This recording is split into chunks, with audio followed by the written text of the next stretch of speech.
You know, there's something about this game I don't think get mentioned quite enough. I played the original when it was released on the PS2, and at the time I didn't think much of it, but now after reviewing games myself, I've noticed it even more so than before. Releasing at a time during Squaresoft's restructuring and on the heels of the merger with rival publisher Enix, a lot of things had to change, and I think gameplay was part of it. You see, up until this point, Final Fantasy games were mostly turn-based. You'd run around the open world and you'd randomly encounter an enemy. You'd choose your attack, wait for it to happen, and then you'd proceed onto your next character until the enemy was defeated.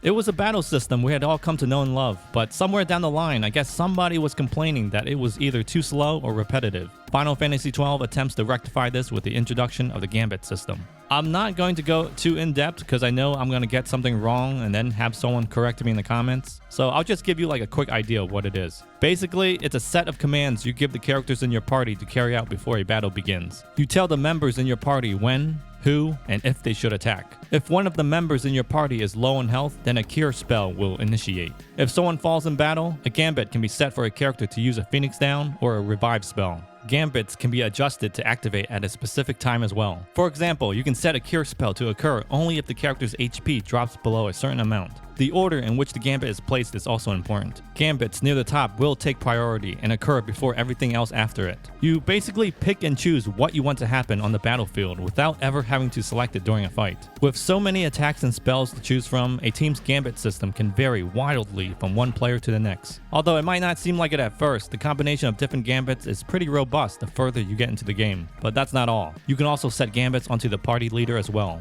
With so many predetermined commands in place, the only thing left to do is move your character around the environment. It was Square's attempt to streamline the entire combat system, and in some ways, it was an improvement. The gameplay felt a lot faster, but as a result left a somewhat odd side effect. It no longer required any input from the player itself. I mean, why play a game when you can program it to play for you? Well, that's exactly what happened. Once all gambits were set, the only thing left to do in battle was sit back and watch. There is some attention required from your part if you needed to make slight adjustments to the gambits, but more often than not, everything was basically on cruise control. And being that this is the updated Zodiac version, the enemies are a lot more forgiving, further reducing the need to have the proper gambits in place. If your characters were at a high enough level, you could pretty much use the same gambits throughout the entire game. I don't think I ever used any offensive magic spells during my entire playthrough because quite honestly, there was no need to. We all know leveling up is a requirement in Final Fantasy games, but because of the way the gambit system is set up, you can pretty much put down the controller and walk away. With the proper gambits in place, there is an area in the game with an infinite amount of respawning enemies. By the way, shout out to Fuzzfinger Gaming for providing the tutorial for this neat little trick. Anyway, there's an area with an infinite amount of respawning enemies, and if you've got the right equipment on with the right gambit set, you can level up in no time, or with the least amount of effort. There's also a new feature in the Zodiac version which allows you to speed up the gameplay as well, either twice or 4 times the normal speed. As you can see, since the game required no input from me, I was able to walk off and make myself a sandwich.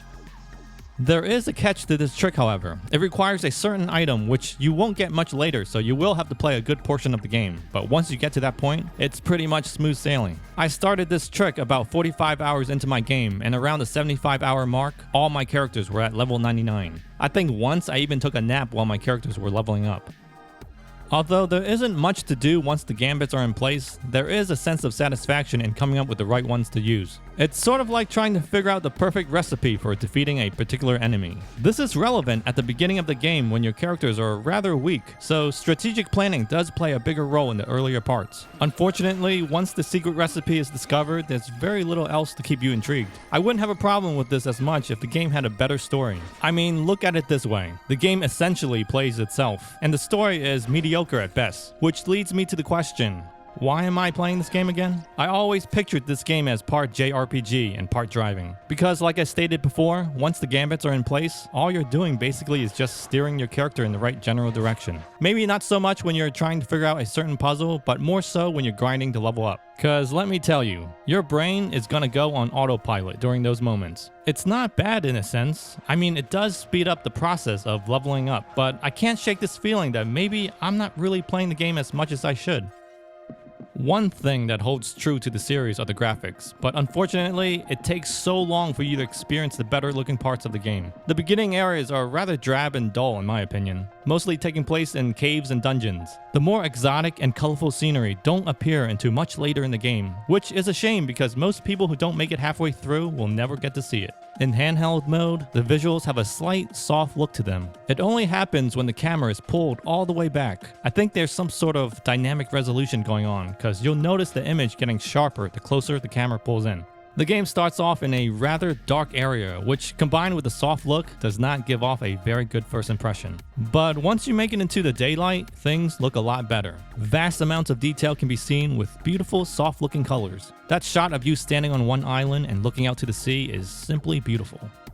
I also like how the environments are more three-dimensional this time around. Flat plains now have cool looking slopes and hills. Fixed camera angles are now replaced with a free-moving camera. But as pretty as some of the locales are, most areas look a little too similar for my taste, especially some of the earlier dungeons. Those sections just seem to go on forever. The only thing I noticed when playing in docked mode was a more consistent resolution. Image was sharper throughout without the slight soft look, but overall I felt like the visuals were pretty identical. My only problem would have to be the way the game loads in each environment. Some sections aren't too bad, but smaller parts require constant loading as you enter and leave a different area. It's not so much an issue with the game on the Switch, but rather the source material. This was originally a PS2 game, so I can understand the limitation of the console at the time. Overall, the graphics do live up to the previous games in the series, but the move to full 3D does introduce some repetitive environments.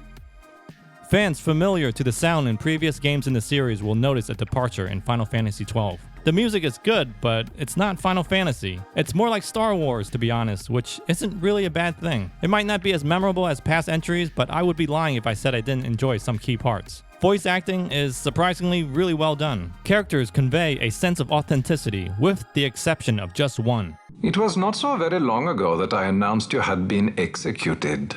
Vane has left not a thing to chance. I don't know what direction the actor was given, but I just can't help but be annoyed by this. Like, come on, they couldn't get a different take of that? For a franchise known for its intriguing and captivating storyline, the one presented in Final Fantasy XII is rather disappointing. There are some interesting revelations towards the end, but none of them ever pay off in any big way. My biggest issue is with the characters. Not the voice work, but just the characters in general. You always feel a certain disconnect with everyone in the party. You're made to think that Vaughn is perhaps the lead, but halfway through, you start to wonder why he's in the game to begin with. There's just too many stories going on at once, and not one of them is fully fleshed out in my opinion. Things are happening, people are talking, but none of it means anything. I'm sorry, but it's just so difficult to connect with any one of them on a deeper level. Quite frankly, I just didn't care about these characters at all. I found it kind of difficult to follow along with the story as well. At times, I would simply forget where I was going. I'd get to a destination and be like, so why am I here again? The entire story gives off this sort of Star Wars Episode 1 type feeling. They're always going on and on about the Empire. The men he's been funding bear little love for the Empire. The Empire's hounds grow passing bold indeed. So you fear the Empire and the good of the Empire? He may act in league with the Empire. I must have seemed a model citizen of the Empire. My allegiance lies wholly with the Empire. He is an enemy of the Empire. So you would kill even your own brother for the Empire? Their empire lies far to the west. The Marquis sympathizes with your plight, yet the Empire perches as a carrion bird on his shoulder. The Empire will permit Lady Ash to reclaim her throne.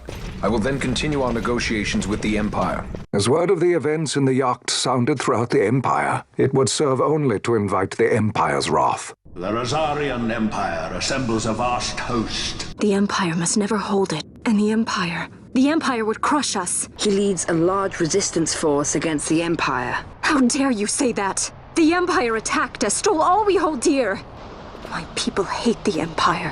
What better blade than he to strike down the enemies of the Empire? How fitting for one who would bear the burden of Empire. He is a member of the noble house Margrace, rulers of the Rosarian Empire. Should Empire join with Empire? Even if it is the Empire. Yours shall be the eyes of the Empire. The Empire?